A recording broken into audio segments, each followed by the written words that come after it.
Ito yung nakuwang tusok, tornilyo. Napaka-iksi lang. Pero tagos. Grabe. Ayan. Ayos na nila. Gasin, good morning, good morning. Friday, holiday. So magpa-vulcanize tayo. Nagbabawas ng hangin to no? Siyempre pagka wala kang hangin, wala kang tupak. What? Punuin natin ng hangin. Mali ba? Pag maraming hangin may tupak, no? Pag walang hangin, walang tupak. So walang hangin to kaya walang tupak, kaya punuin natin ng hangin para magkaroon ng tupak. Natusok to hindi ko na makita dito kung saan banda dito So ipa-vulcanize ko muna to mga katigasin. Ayun mga katigasin, so yun nga sabi ko kanina, diba, may tusok yung ano natin, yung gulong. So pa-vulcanize tayo.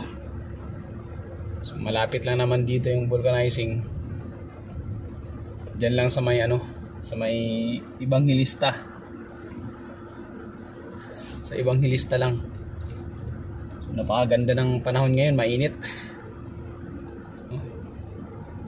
Sakit sa mata.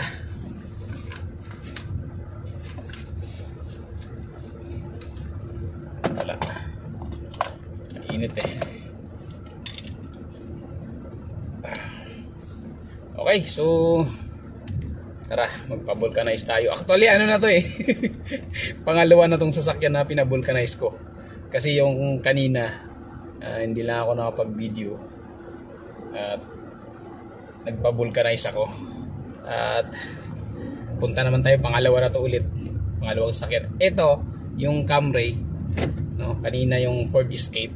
Ngayon, yung Camry naman, matagal na tong tusok to sa may harap, kanan, sa harap. So wala lang time, no?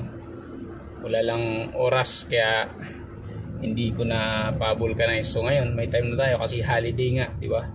So ipa-vulcanize na natin. Okay, tara. So ito mga katigasin, EDSA na yan, EDSA.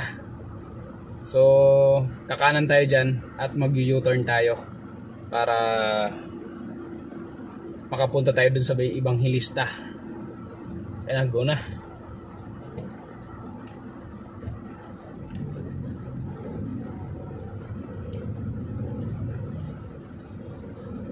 Okay, kanan tayo dito.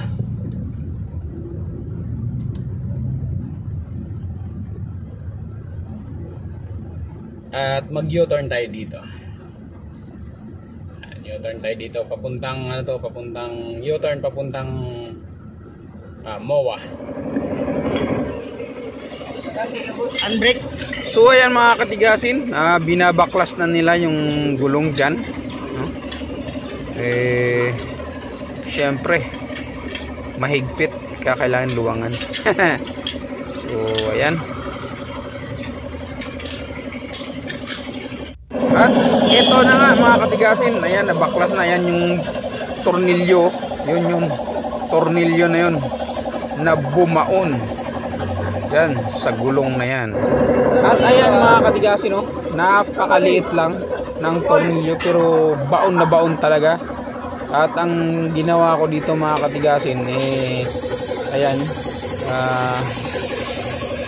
pinatusok ko na lang, tusok na lang para mas madali at matibay naman yan. Napakadali lang naman magtusok pero mahal ang bayad. So ayan, lalagyan nila ng ano man yan na para dumikit at itutusok na. At ayan na nga, tapos na. At itutusok na ni bossing. Ayan.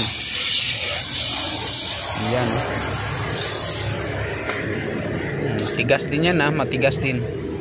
Kailangan dahan-dahan bigla para bumaon. At pagbaon mo, yung sakto lang at hatakin mo ng bigla din, no, para medyo bumalik naman ng bahagya yung nandun sa loob. At ayan na nga mga katigasin, ayan, nakita nyo, kakabit na nila, ayan, kakabit na ang mahiwagang gulong. Sa wakas, napagawa ko rin, natanggal din ang tusok, yan. Sige, bilisan mo kuya, bilisan mo pa, bilisan nyo pa para matapos na yan. Pinabilisan ko na, sabi ko kasi bilisan binilisan din nila. Ayun, kita nyo naman, pag gumalaw, napaka energetic. Yan, may palo-palo pa, ayan. At ayan na, at gagamitan niya na ng puwersa. O bagal-bagalan mo na kuya, ayun, ayan, binagal-bagalan niya na. At konting higpit-higpit ng bahagya para sumakto naman yung pagkahigpit. Pangit din yung sobrang higpit kasi baka mamaya pag na-flat yan, ako naman ang mahirapang magtanggal. Kaya sabi ko, sakto lang. Okay, ayos.